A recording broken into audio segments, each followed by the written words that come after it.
Salmos, ¿sí? Hoy entramos al libro 3 con el Salmo 73, ¿sí? Entonces, gracias a Dios vamos avanzando. En esta sección del libro 3 vamos a ver 17 salmos. La mayoría de los salmos fueron escritos por un hombre que se dedicaba al servicio de Dios, era un cantante, era un músico, era un director de coros que se llamaba Asaf. Entonces, por eso aparece aquí el nombre de Asaf, porque es el que más escribió, pero hubo otros escritores de estos salmos en este libro 3, ¿sí? Bueno, ahora vamos a ver aquí. Vamos a ver, ahí está. En el libro 3 vamos a ver que Asaf escribió 11 salmos.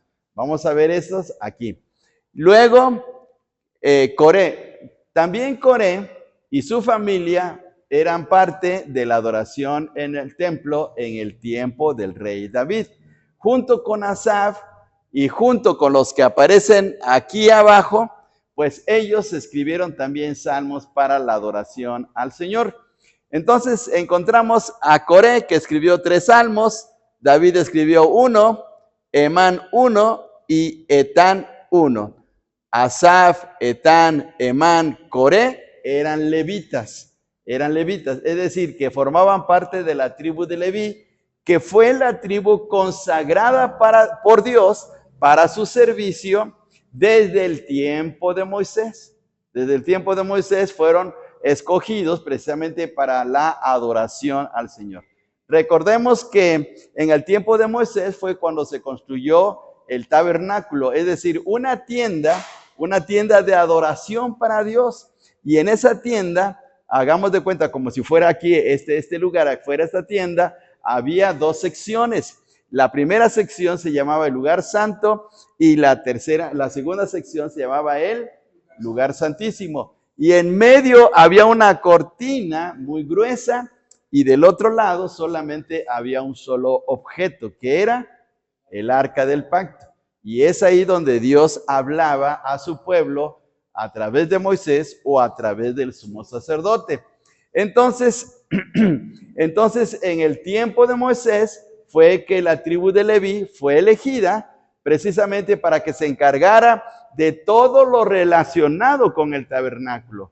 Cuando tenían que caminar de un lado para otro, entonces se desarmaba el tabernáculo y los levitas eran los encargados de llevar todas las cosas. Y entonces volvemos a repetir, Asaf, Coré, Emán y Etán eran levitas.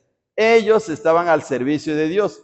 Cuando ya se construyó el templo en el tiempo de Salomón, los levitas igual siguieron con su cargo para seguir sirviendo a Dios en la adoración al Señor. Ellos se encargaban de los sacrificios, se encargaban de los coros, se encargaban de la música, se encargaban de las celebraciones de la fiesta, incluso se encargaban de enseñar la palabra de Dios. Entonces eran hombres muy preparados, muy consagrados, muy entregados al Señor. Bien, ahora vamos aquí.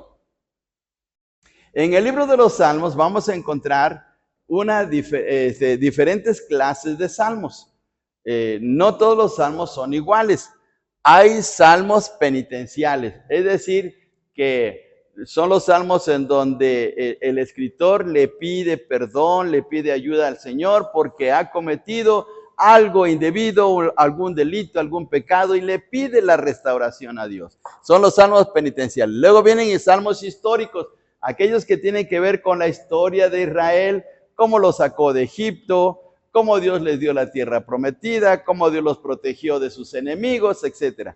Los libros imprecativos son aquellos salmos que tienen que ver con el pedir justicia contra alguien que está haciendo daño, alguien que está molestando, alguien que está causando una situación de malestar, una injusticia.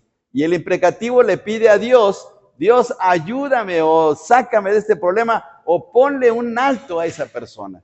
Bien, luego los mesiánicos son los que tienen que ver con el Mesías, tiene que ver con Cristo, tiene que ver con una situación ya sea con su muerte, con su reinado, o tiene que ver con algún oficio especial del Señor, ¿sí? Alguna situación especial del Señor. Los mesiánicos. Luego, los teocráticos, los que tienen que ver con la exaltación a Dios.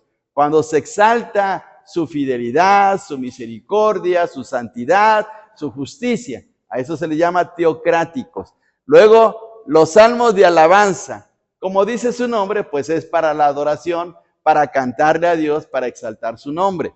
Los graduales. Esos salmos graduales se cantaban cuando los israelitas o los judíos iban a Jerusalén para celebrar la fiesta de la Pascua, la fiesta del Pentecostés o la fiesta de los tabernáculos. Y conforme iban avanzando ya, subiendo a la ciudad de Jerusalén, se cantaban estos salmos. Luego los salmos de aleluya. Se les llama de aleluya porque comienzan con esa palabra, aleluya. La palabra aleluya es una palabra hebrea que significa alabad a Dios. Aleluya. Aleluya significa alabad a Dios. Y los salmos de salvación son los que tienen que ver con la manera como Dios en un momento ayudó a su pueblo a derrotar a sus enemigos, a sacarlos de un problema especial o también de alguna enfermedad, algún problema en especial. Son los de salvación. Y ahora vamos a ver también que, número 11, hay salmos didácticos. Y los salmos didácticos son los que traen una enseñanza especial. Y los salmos didácticos se dividen en 3 clases. Los salmos sapiensales, los salmos proféticos o los salmos litúrgicos. ¿Qué son esos salmos? Bueno, los salmos sapiensales son los que nos invitan a reconsiderar el consejo o la sabiduría de Dios para un tema o algún asunto especial. Los salmos proféticos son los que tienen que ver con un asunto del porvenir, de un acontecimiento que va a venir en el futuro. Por ejemplo, cuando se menciona que Dios va a venir a reinar al mundo, es un salmo profético. Y luego los salmos litúrgicos son aquellos que sirven para el servicio de adoración a Dios. ¿Cómo? Y ahí están los ejemplos, el 15, 24, 68, 134. Y por último, los salmos acrósticos. Se les llama salmos acrósticos porque a la hora de escribirse, tenían que ir relacionados con las letras hebreas. Las letras hebreas son 22. Es como hagamos de cuenta nuestro alfabeto, con la A, la B, la C, la D. Pues resulta que los acrósticos comenzaban por decir una palabra con la E. Una palabra, el siguiente renglón, una palabra con la B. El siguiente renglón, una palabra con la C. Y así se le llamaba acróstico. Nosotros acá, en la iglesia, cuando es Navidad o alguna actividad especial, luego los niños dan alguna poesía cristiana utilizando el acróstico. Por ejemplo, la palabra Navidad. La palabra Navidad. Ponen la N y la primera frase o la primera palabra con la N. Luego la A y una palabra con la A y así sucesivamente. Entonces así se le llaman acrósticos. ¿Quiénes son los acrósticos? El 25, 34, 37, 111, 112 y el famoso 119 y 145. Entonces, eran muy sabios los escritores de los salmos y bueno, hasta utilizaban recursos literarios especiales para poder escribir estos salmos y adorar al Señor. Entonces, ahí tenemos la clasificación de los salmos. Entonces, aquí aparecen 10 salmos penitenciales, históricos, imprecativos, mesiánicos, de gratitud, teocráticos, alabanza, graduales, de aleluya, salvación, los didácticos y los acrósticos, ¿sí? 12 clases de salmos. Vuelvo a repetir, no todos los salmos son iguales, ¿sí? Entonces hay que notar esa diferencia. Luego, vamos a ver aquí. Los salmos didácticos son salmos que ponen énfasis en alguna enseñanza espiritual. Estos salmos contienen el consejo de Dios para el creyente en situaciones especiales de la vida, ¿sí? En situaciones especiales de la vida. Y precisamente el Salmo 73 que vamos a ver ahora es un salmo didáctico y es un salmo sapiencial porque nos ayuda a entender el consejo de Dios para nuestras vidas, ¿sí? Muy bien. Entonces, ahora vamos a entrar de lleno. El Salmo 73, otra vez. Este salmo es un salmo didáctico con enfoque en la sabiduría de Dios. El salmo contesta una de las preguntas sociales más frecuentes. ¿Cómo Dios, siendo justo, permite la prosperidad del malo mientras el justo sufre? ¿No nos hemos hecho esa pregunta? O sea, ¿por qué a los malos les va bien? ¿Por qué a los malos triunfan? ¿Por qué a los malos suben y bajan como si no tuvieran ningún problema? Y uno que busca a Dios y uno que desea acercarse a Dios tiene tantos problemas. O sea, ¿dónde está la justicia de Dios? Y uno se pregunta así, pues este salmo va a contestar esa pregunta. Entonces, otra vez, el salmo contesta una de las preguntas sociales más frecuentes. ¿Cómo Dios, siendo justo, permite la prosperidad del malo mientras el justo sufre? Asaf fue contemporáneo del rey David y conocía los problemas de la gente. Asaf, siendo un levita consagrado, no estuvo exento de las injusticias en el pueblo. Sin embargo, su mirada puesta en Dios le hizo ver la respuesta divina, que es la misma para el creyente actual. Es decir, lo que le pasó a Asaf es lo mismo que nos pasa a nosotros, pero Dios sigue dándonos la misma respuesta. ¿Ok? Bien, entonces, esto es lo que tiene que ver con el Salmo 73. ¿Qué vamos a ver en el Salmo 73? Vamos a ver 4 cosas. Número 1, el problema del justo. Número 1, el problema del justo. Número 2, la prosperidad del malo, del impío. ¿Por qué prospera el impío? ¿Sí? ¿Por qué aquella gente que es mala y tiene una forma de hablar que barre con todo el mundo, le va bien? Y no tiene problemas. Bueno, aparentemente no tiene problemas. Y uno, pues, ¿qué situación? Bueno, pues esta es la situación. Luego, 2, 3, la lucha del justo. Porque hay una lucha interior. Uno dice, Señor, ¿vale la pena seguir viniendo a la iglesia? ¿Vale la pena seguir buscándote? ¿Vale la pena seguir leyendo tu palabra? Pues hay una lucha, hermanos. Pero termina el Salmo con el triunfo del justo, porque ahí viene una respuesta especial. Entonces vamos a ver 4 cosas de este maravilloso Salmo. Les invito a que leamos este Salmo. Por favor, tiene 28 versículos. Vamos a poner un momentito en pie, por favor, y vamos a leer en forma alternada este Salmo, el Salmo 73. Compartamos nuestras Biblias para que todos leamos la palabra de nuestro Dios, ¿sí? Bien, dice así versículo 1. Ciertamente es bueno Dios para con Israel, para con los limpios de corazón.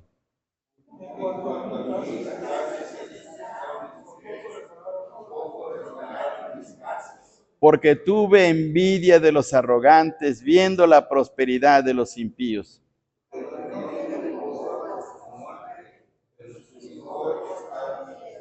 No pasan trabajos como los otros mortales, ni son azotados como los demás hombres.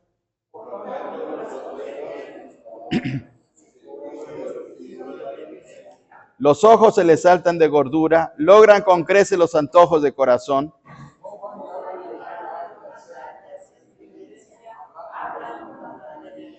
Pone su boca contra el cielo y su lengua pasea la tierra.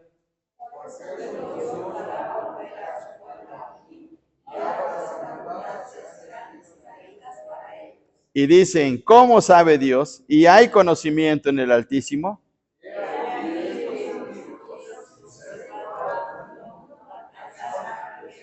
Verdaderamente en vano he limpiado mi corazón y lavado mis manos en inocencia.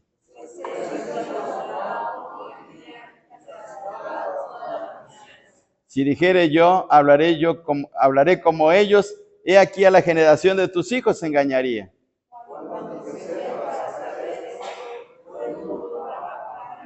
Hasta que entrando en el santuario de Dios comprendí el fin de ellos.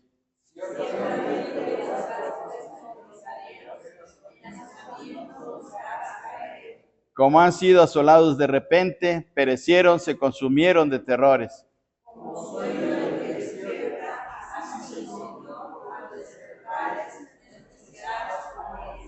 Se llenó de amargura mi alma y en mi corazón sentía punzadas.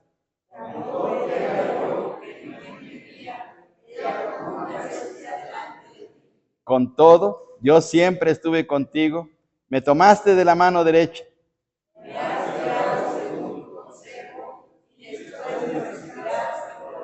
¿A quién tengo yo en los cielos sino a ti? Y fuera de ti nada deseo en la tierra.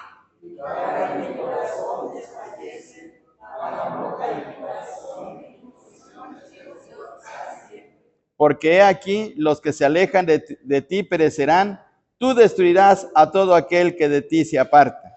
Pero en cuanto a mí, el acercarme a Dios es el bien.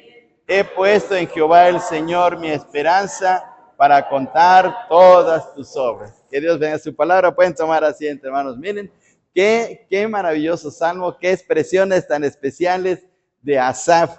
Volvemos a repetir, Asaf era contemporáneo de David, era un levita, era un hombre consagrado, era un hombre dedicado al servicio a Dios, pero estaba pasando por una situación diferente. Vamos a ver aquí.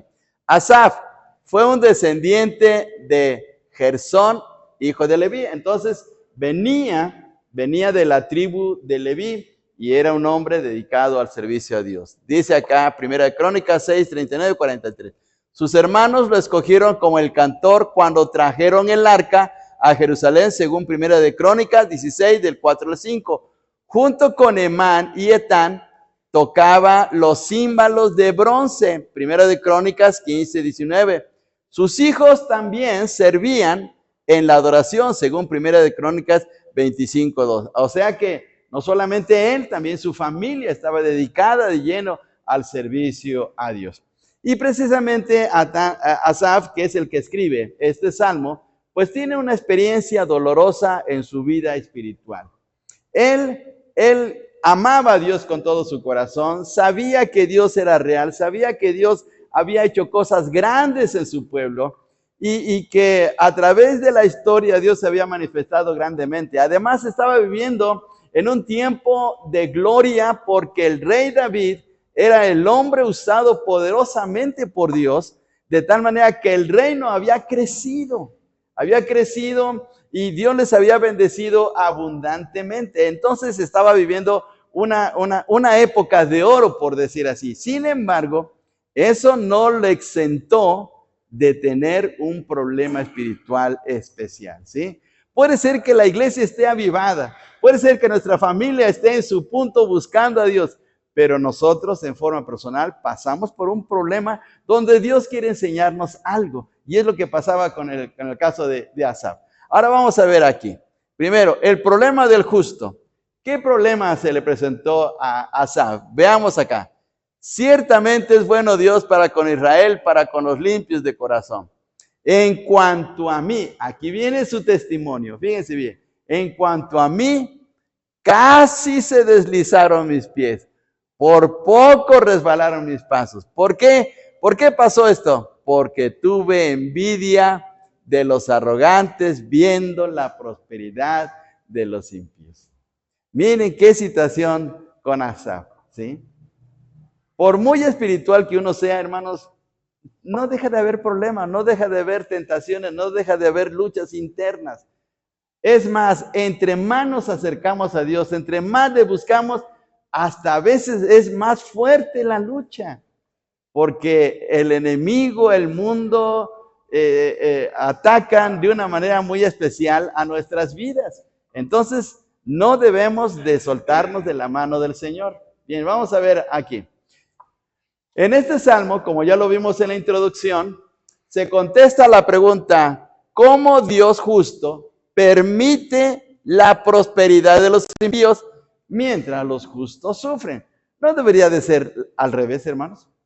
No debería de ser al revés, de que los justos deberíamos ser los millonarios y los que nos va bien y llenos de salud y llenos de fortaleza y de ánimo. Pues estamos buscando a Dios, ¿no?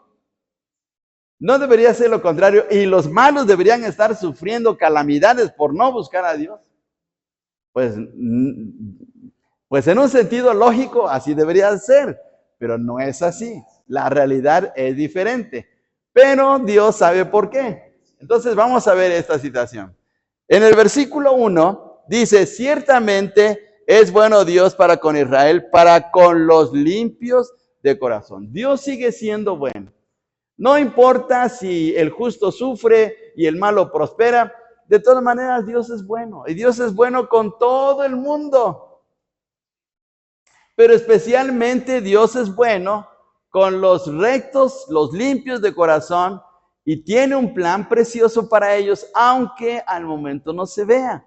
Y veamos acá, los hombres limpios de corazón son los de corazón recto, sin doblez, los simples. Para esta clase de hombres, Dios ha llegado a ser su alegría. Vamos al Salmo 97, 11, por favor. Vean sus Biblias, por favor. Salmo 97, 11. Y si alguien, por favor, lee este texto, utilicen sus Biblias, por favor. 97, 11. Como si fuera esgrima.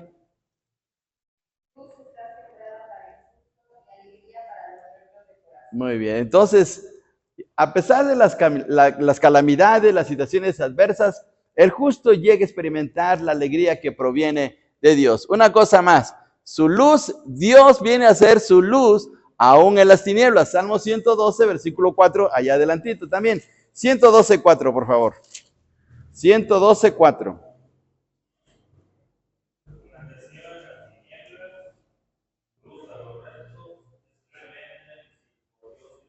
Muy bien, entonces Dios está actuando a favor de aquel que le está buscando. 3, todavía 3, es dador, Dios es el dador de beneficios. Salmo 125, 4, allá adelantito también.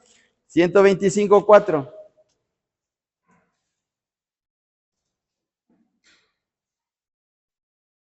Haz bien, oh Jehová, a los buenos y a los que son rectos en su corazón. Eso, muy bien. Entonces Dios hace bondades. Y luego 4, la salvación también de sus vidas. No solamente salvación de sus almas, sino también en cualquier situación de la vida. Salmo 7, ahora hasta el Salmo 7 y versículo 10. Salmo 7, 10.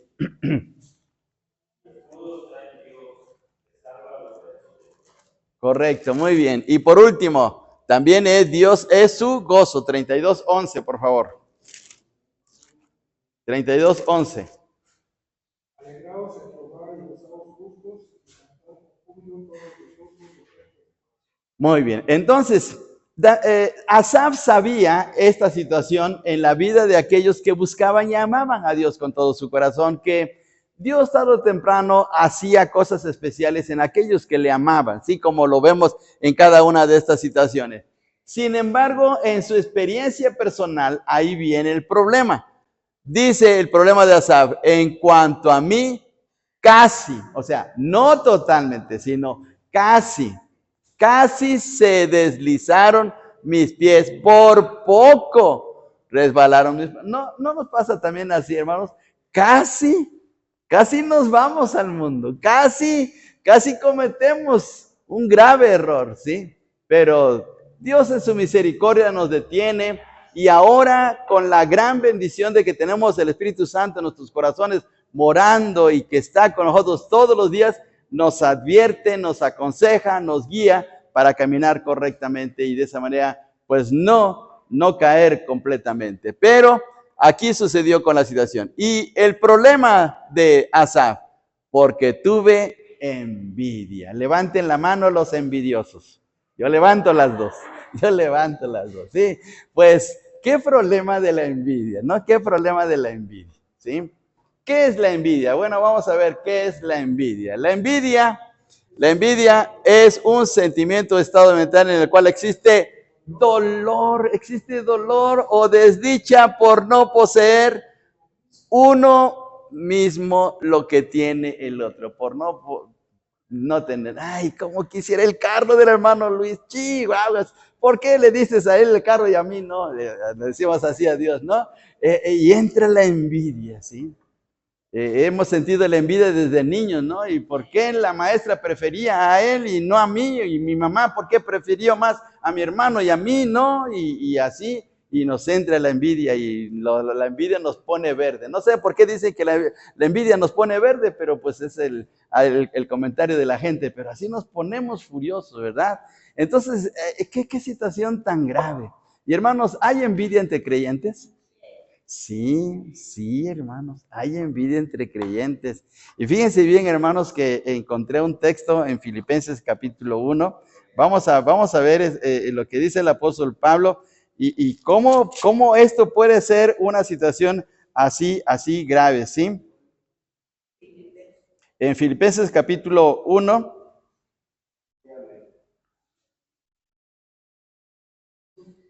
y dice en el versículo 15, 1:15, por favor. Fíjense bien, hermanos. ¿Cómo podemos hasta utilizar en situaciones espirituales esto? 1:15. A ver, lo leemos todos juntos. Algunos a la verdad predican a Cristo por envidia y contienda, pero otros de buena voluntad. Fíjense bien cómo hay quienes como para llevarle la contra, ¿no? Como, no, pues ahora le voy a hacer la contra al pastor y voy a poner mi iglesia enfrente, ¿sí? Y voy a predicar ahí, la voy a tener más grande que la del pastor. Y eso es predicar por envidia. Fíjense bien qué cosa. Y cómo se puede llevar a cabo una situación así tan grave. Pero bueno, entonces así está la situación. Y Asaf tenía ese problema de la envidia por no poseer lo que tenía el otro. ¿Quién era el otro? Pues dice que los arrogantes y los impíos, dice, viendo la prosperidad de los impíos, les iba bien a los malos del tiempo de David. Y hermanos, no son muy buenos para los negocios los judíos. Los judíos son buenos para los negocios, hermanos. Se dice que son los que controlan el dinero del mundo. Pues yo no sé tanto de las finanzas, pero así la gente habla mucho acerca de esa situación. Entonces ellos han prosperado de una manera así muy tremenda. Y pues Asaf, que era un hombre consagrado a Dios, tal vez él no tenía la opulencia o vivía al día, de tal manera que él decía, Señor, si yo te estoy sirviendo aquí en el templo y con toda mi familia, y te buscamos y te damos el lugar, ¿por qué? ¿Por qué nos haces vivir al día cuando mira esta gente? Y se está refiriendo a los que son también israelitas o judíos, que igual que él, pero que estaban prosperando. Fíjense bien qué tremendo. Vamos a ver aquí. Vamos a ver una cosa. Dice, porque tuve envidia de los arrogantes viendo el problema de Asaf, de esa envidia, se originó porque empezó a ver. Si no vemos, no nos afecta. Si no ponemos la atención, si no ponemos la mirada, ni nos afecta. Pero Asaf empezó a ver, qué buena casa tiene este. Qué carrazo. No, se compró un BMW. ¿Y de dónde? ¿De dónde? Pues si yo lo veía vender chicles en el metro y ahora sale con su camionetota esa, su Ranger. ¿Y de dónde? Y entonces empezó a ver, ¿sí? Luego, su prosperidad de este hombre, bueno, para los negocios. Y no es el problema de que a veces vemos lo que no tenemos que ver. Ponemos atención donde no tenemos que poner atención. Miren, qué problema. Ahí está la clave del problema de Asaf. O sea, tuvo envidia, pero ¿de dónde se originó la envidia? Porque empezó a ver, a observar, a darse cuenta de lo que estaba pasando con aquella gente, ¿sí? Y entonces, veamos acá, dice, la prosperidad del impío. He aquí estos impíos sin ser turbados del mundo alcanzaron, sin ser turbados. Hacían sus buenos negocios, no les pasaba nada, les iba bien. ¿sí?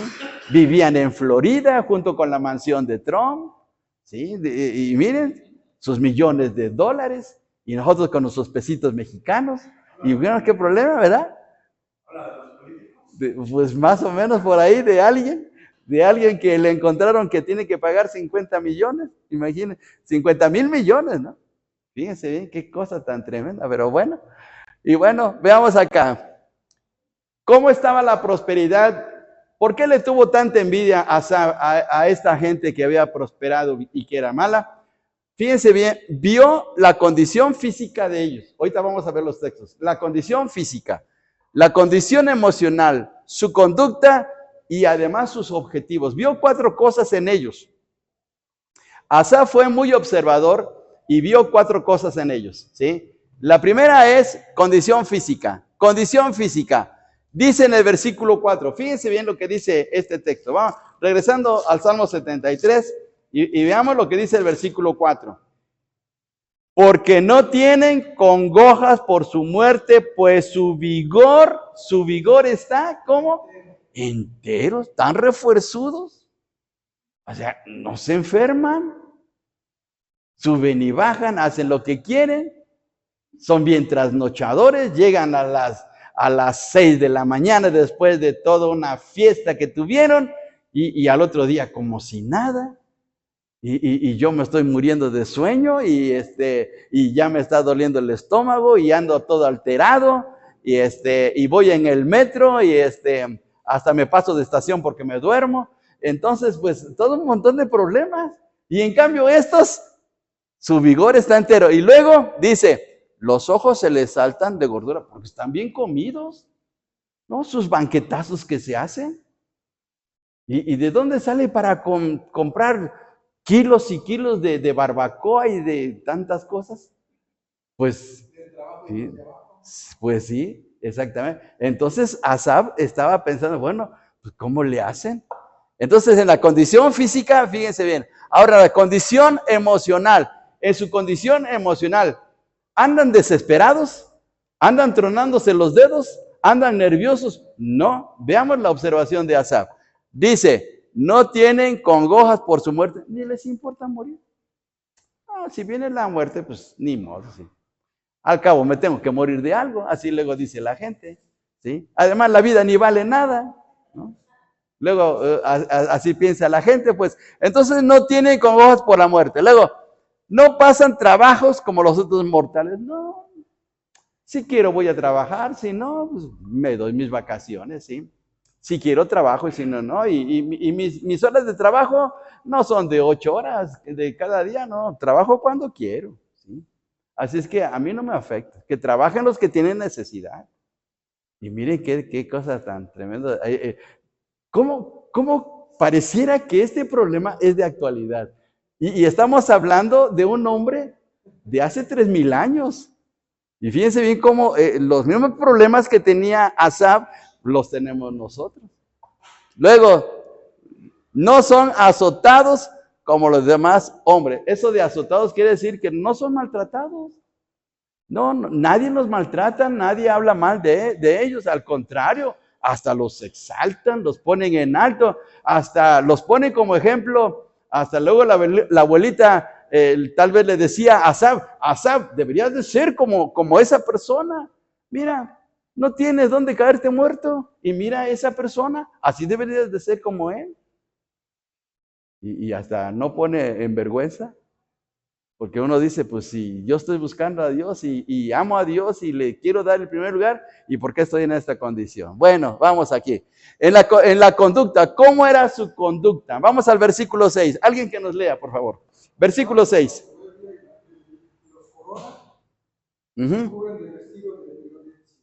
Son soberbios, ¿sí? Son soberbios.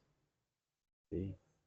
Y no pasa así que la gente que tiene una posición económica muy fuerte se vuelve soberbia, muy altanera y maltratan a la gente. Bueno, algunos no, pero muchos hermanos son así. Sí, sí. Sí, exactamente, sí.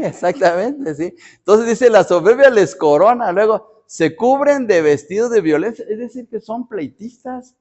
porque dicen, no, pues con dinero nada, sí. Yo compro al juez, compro a la policía y a todos yo los compro con dinero, sí. Y hago lo que quiero.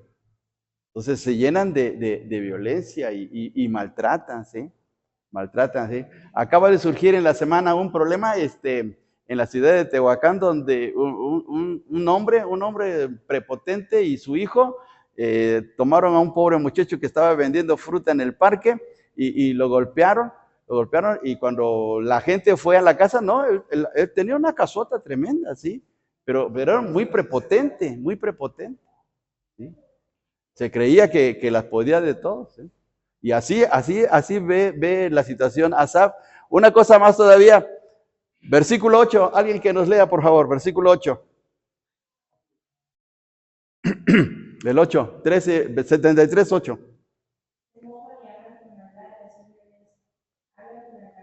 Muy bien, ¿qué es mofarse, hermanos? ¿Qué es mofarse? Burlarse. Hasta son burlones. Se burlan de todo el mundo, se burlan de la gente, se burlan de las iglesias, de los sacerdotes, de todo el mundo, ¿sí? Se burlan porque ellos piensan que las pueden de todos, ¿sí? Por la posición que tienen. Dice, se mofan y hablan, pero hablan con maldad. Son gente muy grosera, gente que saca palabras soeces, que ofenden, que buscan la manera de cómo herir al prójimo, ¿sí? No se miden en su manera de hablar. Le salen sapos, ranas, lagartijas de la boca, ¿sí? Cuando hablan, ¿sí? Porque hablan de esa manera, ¿sí? Porque se sienten los muy grandes, se sienten los dueños del mundo, ¿sí? Por eso es que hablan de esa manera. Y una cosa peor todavía, versículo 9, por favor. Versículo 9.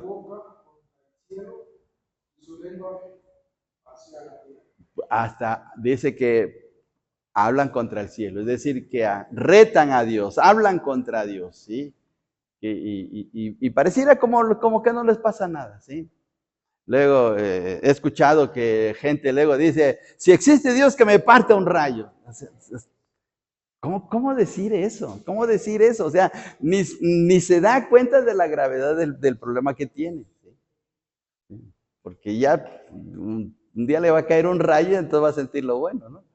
Pero bueno, así es esta gente. Entonces, en su conducta, veamos cómo es. Es una conducta totalmente llena de altanería, de soberbia. Bien, ahora sus objetivos. Versículo 7, fíjense bien lo que dice. Logran con creces los antojos del corazón. Es decir, lo que quieren lo realizan, lo que quieren lo consiguen, ¿sí? Que quieren la visa para Estados Unidos, la consiguen. Que Trump se enoja, no, pero ellos pasan y pasan como en su casa, porque lo logran, ¿sí? Ellos compran propiedades donde se les antoja, viven como quieran, suben como quieran, hacen fiestas por donde quiera, no les importa que pongan su musicota toda la noche y que afecten a los vecinos, porque ellos logran con antojo pues todo lo que ellos desean, ¿sí? Miren qué cosas tan tremendas, ¿sí? Entonces, vuelvo a repetir, parece un problema contemporáneo lo que estaba viviendo Asaf, pero así es. Bien, una cosa más. Eso le causó problemas a Asaf, porque él vivía de una manera piadosa y entregada al Señor, y dice, se llenó de amargura mi alma y en mi corazón sentía punzadas. Así se estremecía el pobre de Asaf. Dios, pero ¿por qué?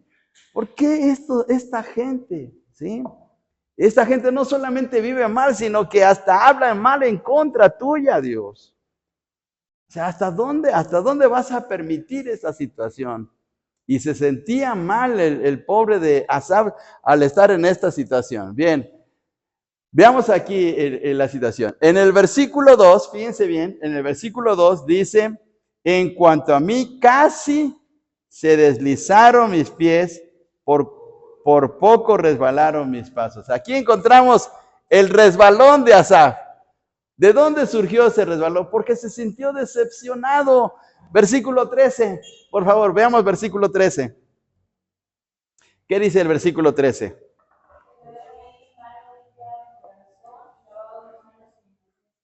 Fíjense bien, entonces en vano, o sea, pues, ¿para qué tanto templo?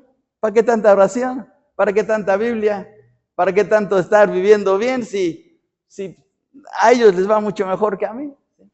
Yo estoy bien endeudado, bien empobrecido, bien arruinado, con tantos problemas, con un montón de hijos, etcétera. Así pensaba el pobre de Asaf. Y estos subiendo y bajando como si nada. Miren qué problema. Entonces, en vano he limpiado mi corazón. Se sentía decepcionado. Número 2, versículo 14. Alguien que nos lea, por favor, el 14. Pues he sido azotado todo el día y castigado toda la mañana. Muy bien, entonces estaba sufriendo, se sentía afectado, sufriendo injustamente, ¿sí? Sufriendo de las calamidades de la vida, de las situaciones, de los problemas que él tenía, mientras los otros risa y risa, subiendo y bajando como si nada. Luego, versículo 15, por favor, alguien que nos lea, versículo 15.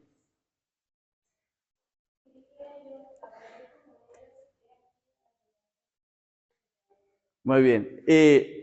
Estas palabras que está diciendo en el versículo 15, por un momento Asaf quiso hacer lo mismo que ellos, pero su conciencia no lo dejó.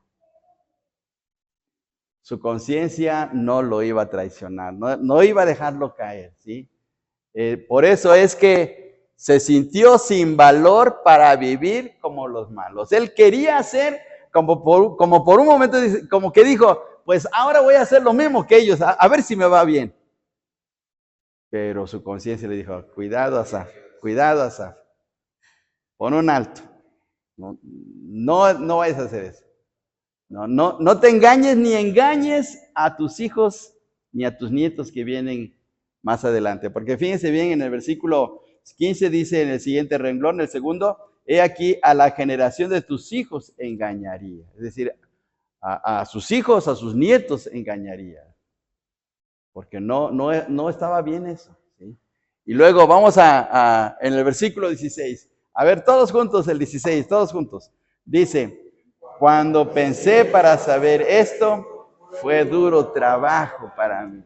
Dios, mira, qué duro es esto, qué duro es la vida cristiana, qué duro es vivir para Dios, qué duro es pues mantenerse firme en un mundo tan complicado, tan lleno de maldad, en donde a los malos les va bien y a los buenos les va peor. ¿Sí? Entonces, ese es duro trabajo. ¿Sí? Y no han pensado una situación así, hermanos. No nos ha pasado una situación de esta manera como el pobre de Asaf. Bien, y dice versículo 21, vamos a pasarnos hasta el 21. ¿Qué dice? ¿Todos juntos? Se llenó de amargura mi alma y en mi corazón sentía punzadas, lo que vimos al principio. Versículo 22 dice, tan torpe era yo que no entendía, era como una bestia delante de... ¿Qué palabras tan fuertes se dice? Mire, qué palabras tan fuertes, ¿sí?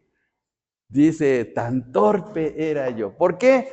¿Por qué llegó a esta situación? Porque en ese momento, cuando estaba en el clímax de su amargura, de su lucha, Dios le da un giro y le hace ver una situación totalmente diferente. Y entonces es cuando dice, tan torpe era yo. O sea, lo que me estaba yo perdiendo. Trataba de hacer lo mismo que esa gente cuando tengo lo mejor para mí, para mi familia, para la eternidad con Dios.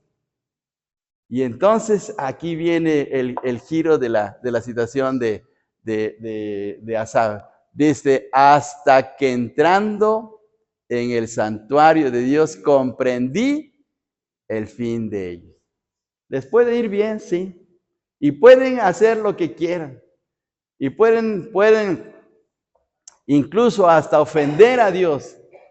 Pero tarde o temprano todo eso se les va a acabar. Nadie... Este 22 es como el reclamo, que fue traspuesto como animal en el pasto. Ajá. Es un buen ejemplo lo que le sucedió a Nabucodonosor, aunque él fue sensible para arrepentirse, pero esta gente luego ni se arrepiente y se van a la tumba, ¿sí? Y se van a la tumba tranquilamente. Ya sabe que tiene Ujú. su sauna eterno. Pues sí, y por eso dice Asaf, hasta que entrando en el santuario de Dios, comprendí el fin de ello. Porque hay que verlo no solamente en el lado terrenal, sino hay que verlo el día en que el Señor nos va a llamar a cuentas. Está establecido que los hombres mueran una sola vez y después de esto, ¿qué? El juicio, viene el juicio. Y entonces es ahí, como dice el Señor Jesús, será el lloro y crujir de dientes. El Señor le dijo, o mejor dicho, Abraham le dijo al hombre rico del otro lado de la vida, le dijo, ahora tú eres atormentado, mientras que este Lázaro es consolado. ¿Sí? Vamos a ver en Lucas capítulo 16, por favor, lo que dice a Abraham a un hombre así. Lucas capítulo 16, por favor. Y vamos a leer el versículo 25. 16, 25. 16, 25. Todos juntos. Pero Abraham le dijo, hijo, acuérdate que recibiste sus bienes en tu vida y Lázaro también males. Pero ahora este es consolado aquí y tú atormentado. O sea, ahora estás recibiendo el justo castigo, el justo resultado de tu forma de vida que tuviste en la tierra. ¿Sí? Porque a todos les llega el momento de ser enjuiciados por Dios. Entonces, ahorita tal vez podemos decir, ay, pero esa persona, ¿cómo le va bien? Y eso, tiene tantas propiedades, sus hijos están en buenas escuelas, tienen vacaciones, se van a ver los partidos a España del Barça, y yo no puedo ni siquiera ir a un partido aquí al Azteca, y etcétera. Pero mire, hay que verlo hacia la eternidad. Y aquí entonces va a ser lo bueno. ¿Qué preferimos, hermanos? ¿Tener las cosas materiales aquí o tener los bienes allá arriba en el cielo? Pues tenemos que valorar, hermanos. Tenemos que sopesar esa situación. ¿Sí? Bien, y entonces ahí está la situación. Dice Asaf, hasta que entrando, ¿sí? Fíjese bien esta frase, hasta que reconocemos que Dios es soberano, hasta que permitimos que Dios hable a nuestro corazón, hasta que dejamos que Dios tome el control de nuestras situaciones, es cuando entendemos por qué Dios nos está permitiendo pasar por ese tipo de situaciones, ¿sí? Porque no es lo material lo importante en esta vida, sino lo espiritual, lo eterno, nuestra relación con Dios. Y así lo entendió Asaf, ¿sí? Y aquí viene el triunfo entonces de Asaf. ¿A quién tengo yo en los cielos sino a ti? Y fuera de ti, nada deseo en la tierra. ¿Sí? Entonces ahora Asaf está colocando en la balanza la situación. Aquí está todo lo que tiene el malo, pero aquí está lo que tengo yo con mi Dios. ¿Y qué es de más valor? ¿Qué es lo que pesa más? ¿Qué es lo de mayor trascendencia? ¿Qué es lo que importa más? Y entonces es lo que dice aquí Asaf, ¿sí? ¿A quién tengo yo en los cielos sino a ti? Y fuera de ti, nada deseo en la tierra. Y aquí viene una nueva visión en Asaf. Él siempre estuvo cerca de Dios. Vamos al versículo 23. Vamos a ver, versículo 23. Todos juntos, versículo 23. Con todo, yo siempre estuve contigo. Me tomaste de la mano derecha. ¿Dios lo había abandonado? No, nunca lo había abandonado. Dios siempre había estado con él. Siempre estuvo cerca de Dios. Dios le llevaba de la mano. Dios lo ha guiado según su consejo. Versículo 24. 24 todos juntos. Me has guiado según tu consejo y después me recibirás en gloria. La preposición en el texto hebreo puede cambiarse por con. Puede cambiarse por con. Y entonces debería decir, y después me recibirás con gloria.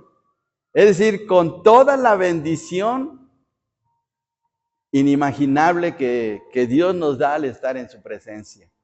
Muy diferente a la gloria terrenal que tenía el malo, ¿sí? Y dice, y Dios es la roca y porción para siempre. Versículo 26, dice, todos juntos, mi carne y mi corazón desfallecen, mas la roca de mi corazón y mi porción es Dios para siempre. Entonces, fíjense bien qué situación, porque ahora Dios le ilumina el corazón a Asaf y ahora se da cuenta que lo que él estaba envidiando ni valía la pena, ni debería tomarlo en cuenta, ni debería hacerle caso, porque tenía algo mucho más grandioso de lo que se podía imaginar. Hermanos, ¿qué son las riquezas del mundo en comparación con las riquezas que vamos a tener allá en el cielo? Aquí el hombre se mata por el oro. Allá en el cielo el oro será el piso. Será el piso, hermanos, que nadie lo va a codiciar, que nadie le va a hacer caso. Aquí la gente se mete a las joyerías para llevarse las joyas con las piedras preciosas. Allá los cimientos de la ciudad eterna son de piedras preciosas, que ni se le hace caso.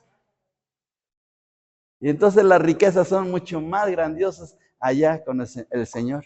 Y fíjense bien, hermanos, el fin del malo, porque he aquí, los que se alejan de ti perecerán.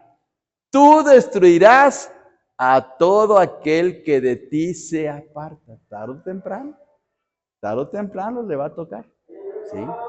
Y qué triste situación. ¿Sí? Le va a llegar la hora. ¿Sí? Puede vivir como quiera. Puede hacer lo que quiera, pero tarde o temprano se va a enfrentar al Señor. El triunfo del justo. Pero en cuanto a mí, el acercarme a Dios es el bien.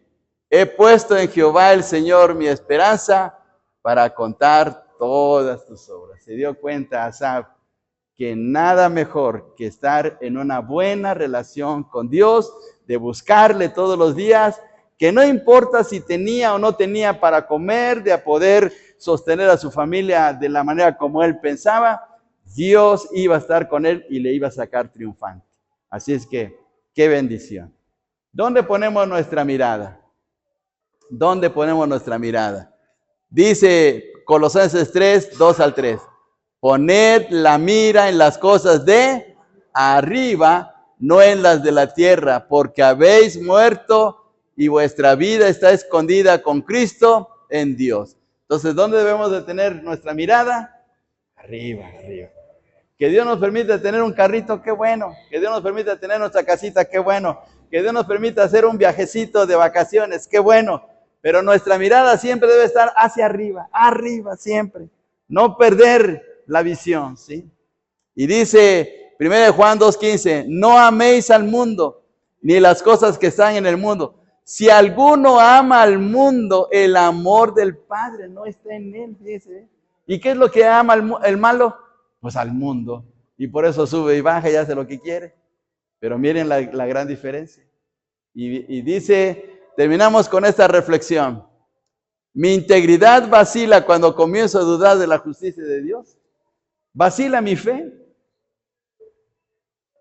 Dejo de venir a la iglesia porque me doy cuenta que mi vecino, mis amigos están triunfando más en los negocios que yo que soy cristiano. Pues ya mejor, ¿para qué vengo a la iglesia? ¿Vacila mi fe? 2, me afecta ver la prosperidad de la gente que no teme a Dios. ¿Sí? Que Genaro García se llevó millones de pesos. Me afecta, me envidia. Me envidia que el Chapo tenga tanto. Me envidia de ese narco que dijo que pagaba toda la deuda del país. Sí, sí, exactamente. Me envidia a mi vecino que ya se compró su carro nuevo. O le tengo envidia al pastor por su posición. Porque a veces hasta las cosas espirituales envidiamos, ¿eh? Envidiamos ay, ¿y por qué escogieron a ese hermano por diácono? Me hubieran escogido a mí. Y nos entra la envidia. Entonces, fíjense en qué problema. 3, ¿es mi vida lo que realmente quiero que sea a la luz del plan de Dios para mi vida? Es decir, ¿estoy conforme con lo que Dios está haciendo conmigo? ¿Estoy conforme o estoy de envidioso? ¿Cuál es mi situación? Bien, hermanos, pues, qué lección de Asaf, ¿verdad? Qué lección de Asaf. ¿Comentarios, preguntas?